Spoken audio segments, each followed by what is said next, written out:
Hello guys, আপনারা কেমন আছেন? আমি আপনাদের দোয়া ভালো আছি। আজকে আপনাদেরকে সরিষা ইলিশ রান্না করে দেখাবো। তো ইলিশ মাছ রান্না করার জন্য প্রথমে ইলিশ মাছের আঁশগুলি তুলে নিলাম। এবার ইলিশ মাছটা কেটে দিতেছি। ইলিশ মাছের ভিতরে কিন্তু ইলিশ মাছের ডিমও ছিল। ইলিশ মাছের ডিম কে কে খাইতে পছন্দ করেন কমেন্ট করে জানান। তো ইলিশ মাছ কাটাকাটি শেষে এখন মাছগুলো ভালো করে ধুয়ে নিতেছি। তো মাছগুলো আমি 4 থেকে 5 বার ভালো করে ধুয়ে নিছি। তো মাছগুলো ভালো করে ধোয়ার পরে এখন শিলপাটার মধ্যে সরিষা গুঁড়ি বেটে নিব। সরিষা গুলো বাটা হয়ে গেলে কয়েকটা কাঁচামরিচ দিয়ে দিব। এখন কাঁচামরিচ গুলো সরিষার সাথে একসাথে বেটে নিব। এই তো দেখেন আমি জাকানাকা করে বাড়তাছি। আমার জাকানাকা করে বাটাবাটি শেষ, এখন রান্নার পাল্লা। তো সরিষা ইলিশ রান্না করার জন্য প্রথমে পাইপেনে তেল দিয়ে দিলাম। তেলটা গরম হওয়ার পরে পেঁয়াজ কুচি দিয়ে দিলাম। এখন পেঁয়াজ গুলো ভালো করে লাল লাল করে নিব। পেঁয়াজ গুলো লাল লাল হওয়ার পরে 1 চামচ রসুন বাটা 1 চামচ আদা বাটা দিয়ে দিলাম। আদা বাটা রসুন বাটা দেওয়ার পর একটু লাড়াচাড়া করে নিলাম। তারপর 1 চামচ হলুদ 1 চামচ মরিচ দিয়ে পরিমাণ মতো লবণ দিয়ে দিলাম। পরিমাণ মতো লবণ দেওয়ার পরে এখন সরিষা গুলো দিয়ে দিলাম। সরিষা আর কাঁচামরিচ কিন্তু আমি একসাথে বাড়ছিলাম,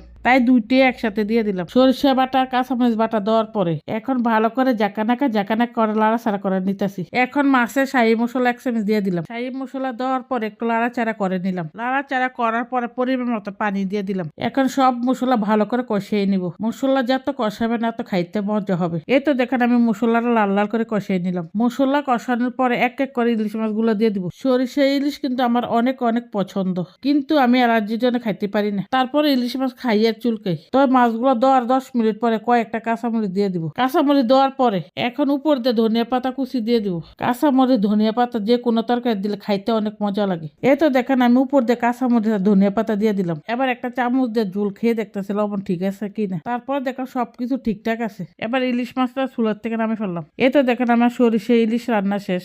এখন আমার পরানো স্বামীকে সরিষা ইলিশ খাইতে দিব। সরিষা ইলিশ কার কার পছন্দ কমেন্ট করে জানান। সবাই ভালো থাকবেন, সুস্থ থাকবেন। আল্লাহ হাফেজ।